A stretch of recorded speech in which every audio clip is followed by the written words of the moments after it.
Hello and welcome to the Focusing Way podcast, Focusing for Better Living. I'm your host, David Battistella.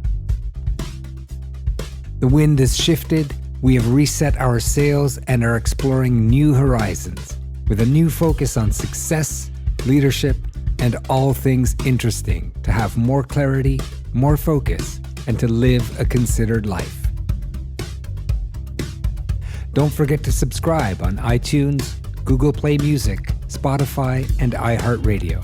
And visit our website at thefocusingway.com.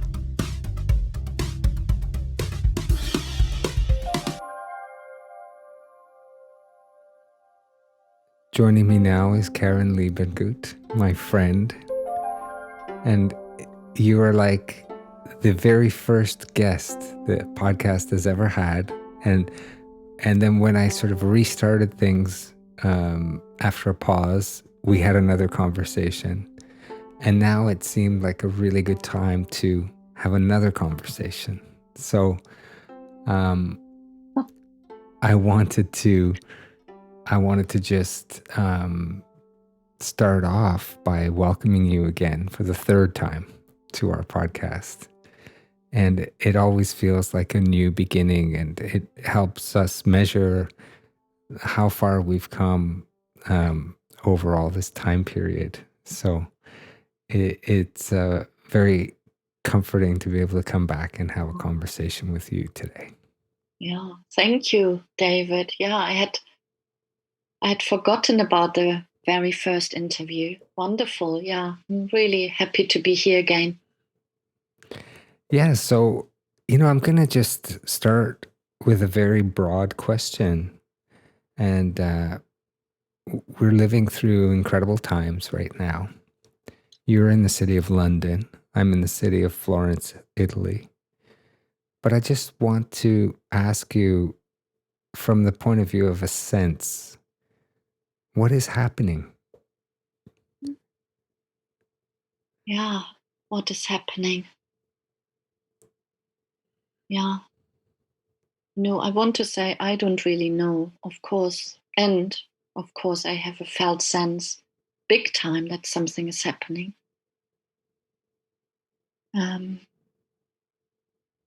What's the sense? There's a lot of not knowing and uncertainty. And for me personally, my felt sense is also feeling like quiet, and simple, as in simplicity. My life has become full of simplicity, which I have loved, me personally.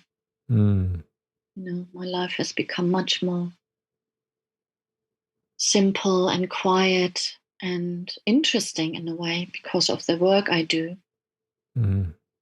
Helping, supporting other people and better managing and living through these uncertain times.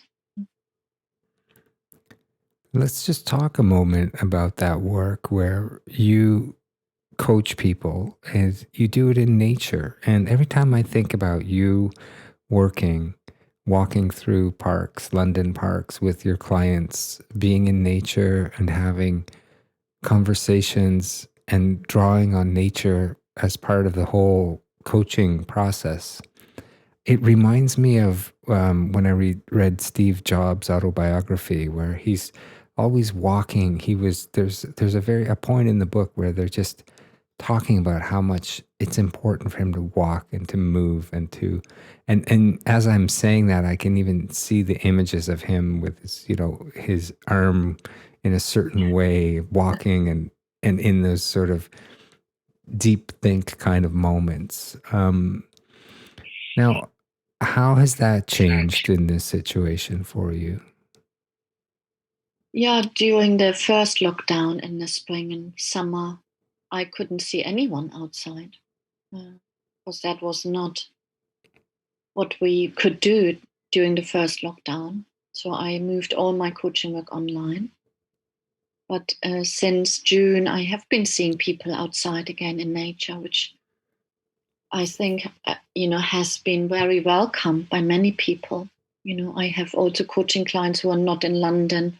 So, of course, that happens online. But the people who can come uh, into nature to do some work and to look at some of what's going on for them, really welcome more than ever, I think, being outdoors. I think the benefits of nature have really gained in gained some merit and credits, although I think it's interesting because it's not rocket science. And, we have always known as humans how good nature it is for us, and how different we feel when we've been outside. Mm. But somehow lockdown and the recommendation of, going out daily and going on a walk, and that nature is good for us, somehow has gained an understanding, and people have done more of it, and so have experienced it more consciously, I think, which is great. Yeah. And you bring a lot of focusing practice to your work and to your client work, but you also bring a lot of mindfulness. And Mm. as I was thinking about our conversation and preparing, I actually came across a beautiful bit of writing from Thich Nhat Hanh Mm. that I thought I would just insert here Oh, yeah. because I think it's just Right. something for us to take in and for our listeners to take in. And so here's the quote. You can call to the earth, earth, earth, here I am, here I am. The earth is our mother and is always there for us. She has produced us, brought us to life, and she will receive us and bring us back again and again, countless times. So when I call earth, I call to my awareness that is the ground of my being. Here I am, here I am.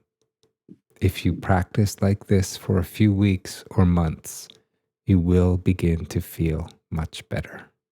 Mm. Beautiful, beautiful.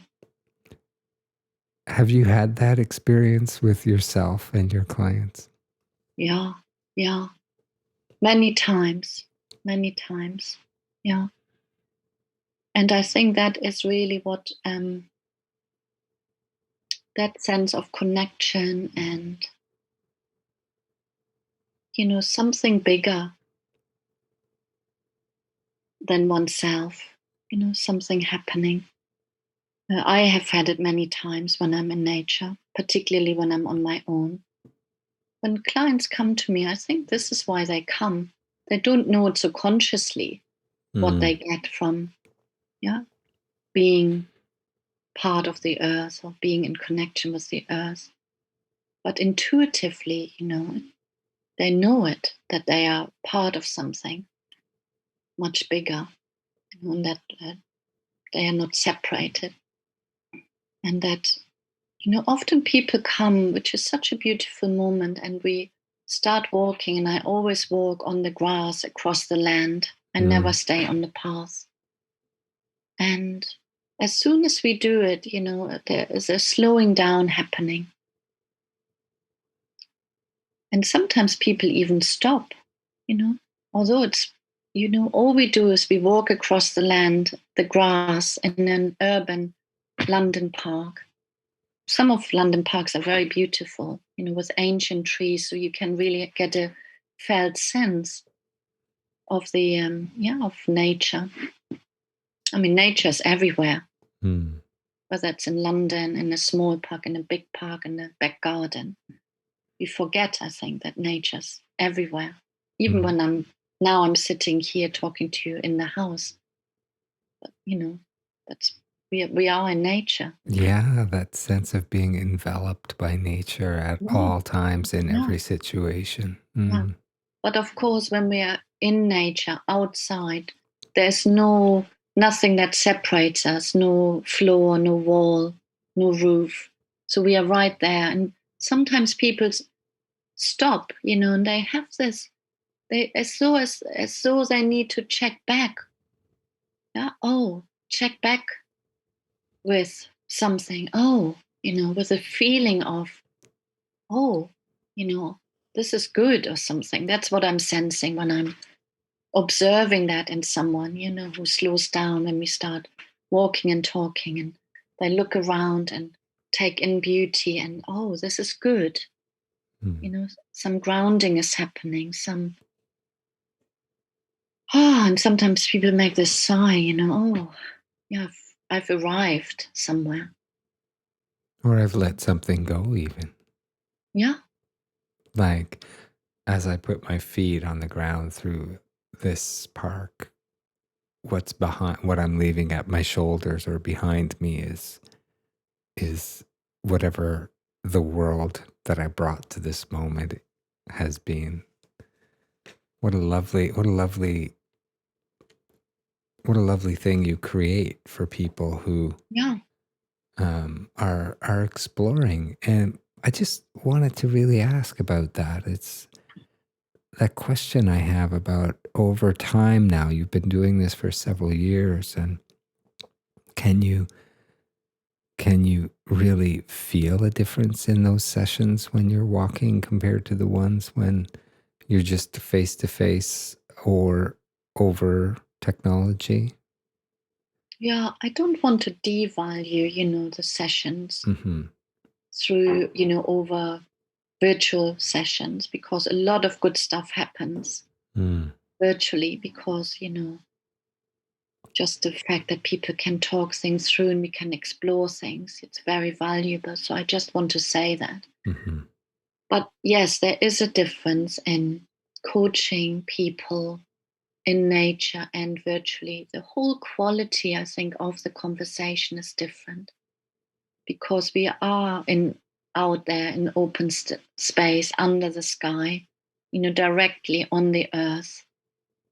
And, particularly here in Victoria Park, it's a big park. There's lots of bird song. We are November now, but it's just wonderful. I had a session this morning at 7:45. That's an early client who wants sessions before work. Mm. I mean, the atmosphere is just exquisite, in the Yeah. middle of London. And so I think because our senses get ignited instantly when we're in nature. Yeah, we look around, we hear the bird song, we have the feet on the ground, we have the fresh air on the skin. So, our whole beings, me as the coach and the client, we are just more lit up, literally. Mm-hmm. So we have a completely different felt sense of the moment, rather Yeah. than that supports the session, that supports the body. The heart is more open, the mind is more open. The mind is also more grounded, sort of in the body, if you like, can calm down more. So I Mm. think the quality of exploration, of seeing things more for what they are, whatever someone is exploring or talking about, is like, now I understand better. Yeah. Just from talking and walking and me listening. And of course, me as the coach, I think, because I love being outside, I'm more present, I guess, with my whole body Mm. outside. Because I'm more alive and ignited. Yeah. Yeah. So beautiful. Yeah, and I'm just thinking, as you mentioned the felt sense, I'm really curious about how that felt sense came to you to begin being with people in this way. Like, what did you follow within yourself to be that person that coaches people in nature? Because I don't know of a lot of people doing it. And to follow that model for you, what was that? And are you glad you did that? Yeah. Yeah, well, that's a definite yes. Mm. So glad I did that. And no, not many people do it. I think it's because it really requires us as coaches to not be fair weather coaches, particularly in England. Yeah, to coach through the seasons to make the seasons part of the approach. The seasons are part of nature. Every weather is part of nature. Not many people want to do that, to get into the raincoat and the waterproofs and the boots. Yeah. I love it. I love it. Because as soon as I'm outdoors, whatever the season, I'm well. I'm But it's a lovely question, and nobody has ever asked me this question. What the felt sense was. How did I know that I needed to work in the way I work now? So I started off having a room within a health center here in East London. I had a regular slot there from 5 till 9 or something, 2 days a week. And I was in my little room there. That was not even my room, that other practitioners were using. And I only had it, for 4 hours on 2 later evenings. And I was doing that. And, I didn't enjoy it as much as I now enjoy, I'm enjoying working with people. And my felt sense, was telling me something is not right sitting here in this small room with people. So I followed that felt sense of something is not quite right. I didn't feel comfortable. I didn't feel at my best. Something was not right. So I talked it through with my then coach, actually saying, the way I'm working doesn't work for me. Something is missing, but I couldn't quite put my finger on it. You know how sometimes the felt sense is so fuzzy. It's Elusive. pointing to something, but you don't yet know what it is. So I explored it and in conversations. But then the turning point was when I did a retreat up in Knoydart, Scotland, a peninsula, very remote. And it was actually an ecotherapy retreat where it was training, part of my ecotherapy training, which explores our relationship to nature. And we spent a lot of time there in nature and had to also spend a lot of time on our own reflecting and doing exercises. And it was there that I had the idea, oh, I know what I have to do. I have to take my clients out into nature where I feel happiest and, well. And yeah. Yeah. So that was it. From then I asked 4 people whether they would do a session with me and give me some feedback. And I asked 4 friends of friends whether they would do a session with me and tell me how it was for them. And they all loved it. And that was the beginning of, coaching outside. Wow. It So was the best wonderful. decision ever, I think. Yeah, because as a coach, to be in your best self and to be bringing that for each person, and to recognize that for you, what was required was to move into that space where you were at your best, and that you bringing your best you could bring that to whoever you're working with. Yeah. What a gift. Yeah. So different from a small room. Yeah. Yeah. Yeah. Yeah. And one that's not your own. That was another thing I Mm. noticed in your answers, just that sense of stepping into a room that is not your own. It's not your own space. It hasn't been sort of energetically tuned with your things, or Yeah. um, y- creating surroundings that for you are comfortable. But then the beauty of what you're doing is, and what we've had in this conversation, is that we just need to look to nature for that comfort. And it's calling back. I did a silence retreat in the early 2000s, and it was the first one, and it was going to last 2 weeks. It was the first really long one. And I remember the last words going into it that our guide or leader gave us at that moment. The person leading it said, "When it gets difficult, just listen to nature. And we were in a location where there were brooks and streams and leaves and wind and animals and so many different elements of nature became the comfort in those days, in certain moments. And it was such a realization that it's always there for us. Even as you said earlier in our call, it's right here, right now, in the space you're in the space I'm in. I Yeah. can look out the window and see clouds in the sky, and I'm there. And so it's a beautiful reminder for me, and I hope people listening, that the access to nature is as close as the window. Yeah. Yeah. Yeah. Even walking around the block. Yeah. Yeah, discovering, I mean, here in London, everybody has a little front garden, or the trees in the street, or the sky is always there to look at. The fresh air is always there. The earth beneath the pavement is always there. But then there's so much, when we begin to look, we can Yeah. discover a lot by walking around the block. And it changes every single day.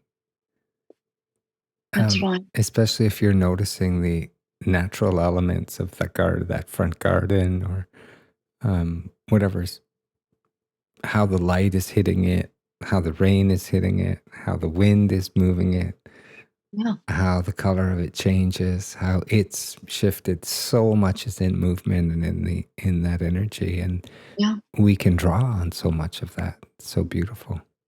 Yeah. I have another little piece of Thich Nhat Hanh that I wanted to read. I think it's a good Good. moment for that, and it's an exercise maybe people can do when they're on their own, if they decide that a walk like this would be something they would want to add to their practice of discovering some peaceful moments in their day. Breathing in, I know I am breathing in. Breathing out, I know I am breathing out. Breathing in, I notice that my in-breath has become deeper. Breathing out, I notice that my out-breath has become slower. Breathing in, I can calm myself. Breathing out, I feel at ease. Breathing in, I smile. Breathing out, I release. Breathing in, I dwell in the present moment. Breathing out, I feel it is a wonderful moment. Mm. What a Yeah. gift he is to us. Yeah. Also really powerful, and yeah, so such a simple, but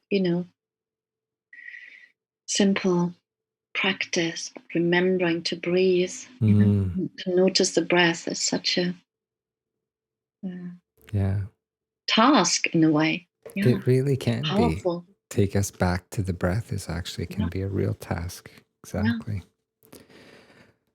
Um, I wanted to ask you, um,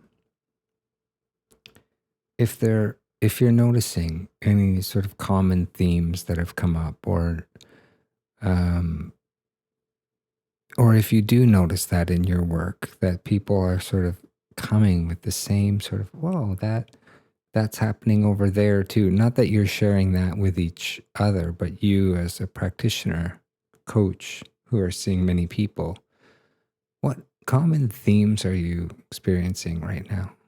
Mm. Well, right now with winter in the northern hemisphere, we are really in the darkest time of the year now. The common theme has been fear of um, long winter evenings, and being by oneself, Mm, spending long winter evenings on one's own. mm, And some people finding that very difficult, particularly now that we are not supposed to, spend time together in each other's households, or there's less socializing going on. So, definitely, loneliness is a theme. isolation, and definitely, uncertainty. Many people find it difficult not to know how things will continue or what will happen next, or will they find a new job. I had a Mm. few people who have lost their job, and the anxiety of, will I find a new job, because there's so many more people now not, uh, you know, looking for a job. Hmm. And London is a city that's been particularly, Yeah, hit. yeah. Yeah, many redundancies. So these are themes, and also, I guess, more than before, people come and feel they need to revisit their life overall. Yeah. So bigger questions, I think, have emerged for people. Like, what is my life all about? So really big questions, Mm. really important questions around, what am I doing here? What is this all about? Who am I? Yeah. What is actually important? Because the pandemic, of course, has, has thrown things up in the air, and priorities have shifted for people, and people have been forced to, you know, look at what does matter in my life. Yeah, what is really important here. Mm.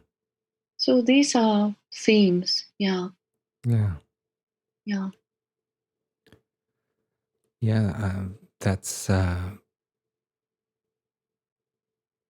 that this time certainly has brought on the sense of purpose or meaning, and I've sensed that as well. And there's a discomfort with not only not knowing, but not knowing that about oneself. Yeah. And yeah, that's certainly something to really keep in mind. And I think, like, what I'd like to ask you there is that, I mean, just for people that don't really know focusing or don't know mindfulness, like, what what can we do to really bring some kind of relief in that sort of situation?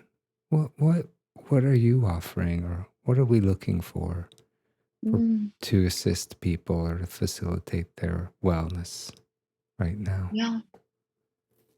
I mean, I find that, listening to each other is, and this is something what we do, of course, in focusing. Mm, yeah. Listening, people need to be able to talk things through. And I think we live in a society, particularly in the West, where it's become very difficult for people to have people in their life who listen to them, but really Yes. listen, yeah, with time and not being interrupted, and where people also ask each other, what's happening? Yeah, tell me, Mm, what's happening for you, and to then really listen yeah. with time and interest and attention. Yeah, mindfulness, kindness. Yeah, listening with kindness and generosity. I think in some ways, sometimes I feel sad that, people like me, you know, I mean, I earn a living from people paying me to listen to them. Hmm. Sometimes I feel sad about that. Yeah, and it indicates to me that we have lost that. We don't sit around the fire anymore and tell each other the story of the day, and Mm, how have you been and what's been going on for you, and whether it's good stuff or not so good stuff, or difficult stuff, or embarrassing stuff, or painful or sad. Yeah, that those spaces where everything is welcome, mm, yeah, hardly exist anymore. And it saddens me. yeah. And that is what we can offer. That's what I offer in coaching. I do a lot of listening, acknowledging, letting people know that everything can be said and expressed and be here.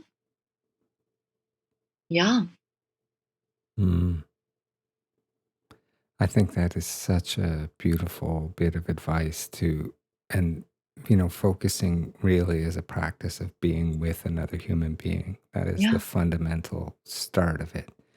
And the presence that's required for each individual, I think we've modeled it really beautifully in our Mm. conversation today, which is a focusing oriented conversation.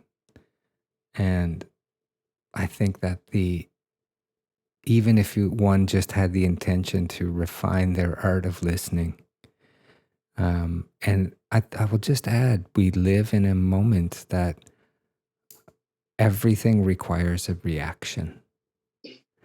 It's a Yeah. very reactive society, and it's taught to us, I think, primarily through our mass media, where the very often the person is reacting to something they haven't even heard. That the person asking for the reaction is telling the person what they should be reacting to. And I think that is this kind of immediacy for a reaction, this not taking a pause and having to be on the spot and have the answer immediately and to be judged on that Yeah. has penetrated our entire society. It's Yeah. really, if you can't come up with the answer, then you are an absolute fail Mm. somehow. Yeah. And I really sincerely hope that can be that can be eroded out of our discourse globally, personally. Because as you were speaking, I thought we have gone from the hearth and the fireplace, and the television set replaced that. Yeah. And we started staring at that instead of letting the fire speak to us, and the crackle and the silence of those moments. Mm. And now that's even evolved into, I mentioned it in a recent article about how when a phone is on a table at the dinner time, for example, that's inviting 2 billion people onto your table. Yeah. And that is not intimate. It is, or the very thought that we have to Google that immediately, and we've been trained on this immediacy. And if anything, in these times, perhaps we need to revise our ability to pause, our Mm. ability to reflect and Yeah. be in this moment. Yeah, Yeah. And create more community, I guess, and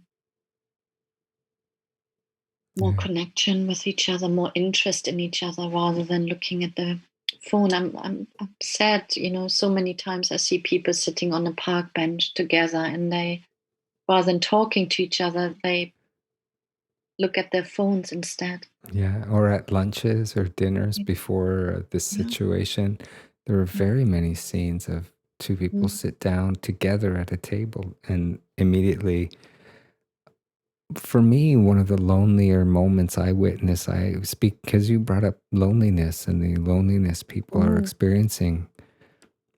I find a moment when people are having really intimate reactions and facial expressions to their device. I just find that incredible that whatever thing has just presented themselves in front of a screen has created a facial expression or a laugh or a smile or a frown or any one of a number of, and there's seems to be a kind of a not knowing even that is happening, right? Yeah. Yeah. It's unconscious very often. Yeah, Yeah. It's a habit. It's yeah, become a habit, a way of living. yeah. But the good news is it can change. Yes, absolutely. That is the best part. And it does require discipline and Yeah. some awareness. So, Yeah. Yeah. yeah. Wow.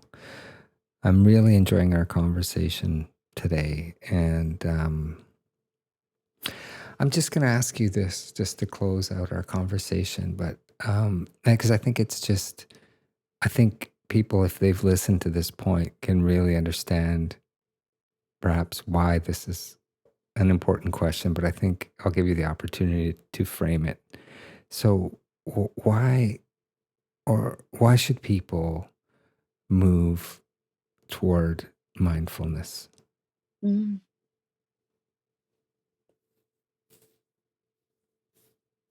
it's a great question. I think this is my own experience, so I speak from my own experience. To live more mindfully, so with more awareness. But in the mindfulness, there's also the kindness. Yeah, mindfulness alone. Yeah, paying attention. That's not mindfulness. Intrinsic in mindfulness is compassion, if you like, Mm, kindness. It's our attitude. Yeah, it's it's attitudinal. Yeah, it's our attitude with which we pay attention to what's happening in our life, inside and outside. So my short answer to why it's so worth practicing mindfulness is because it enhances our life. Yeah, it enhances and enrich our life. We can live more consciously and become aware of those habits of sitting next to our best friend or loved one, yeah, rather than talking to them, looking at our phone. So mm, we can become aware of those moments, yeah, and change them and engage in a different way. Yeah, but also we become kinder with practicing to ourselves, yeah. and that enhances our well-being. Yeah? When we are in battle all the time with ourselves and self-critical and putting ourselves down, uh, well, that's not very pleasant life to live. Yeah, but mindfulness can really help us to come into a completely different relationship with ourselves, and focusing helps us with that as well. Yeah, so Yeah. then we can live from a completely different place, and so our experience of our life becomes very different, much more beautiful, open, rich, connecting, interesting, meaningful, Less alive. reactive, Yeah, alive and less reactive. Yeah. yeah, less reactive. Yeah, the point you were making. Yeah, we have much more choice about how to respond to what's happening, Mm. and less stress as a result as well. Yeah, mm, So important, such wise words for this yeah, moment. I'm so, so grateful that we've connected today, that we've recorded this, that you inspire me to mm, uh, in so many ways. mm, And I just really want to offer you my heartfelt gratitude and thanks for this time mm, today. Likewise, thank you very much. I've enjoyed it very much. Yeah, thank you.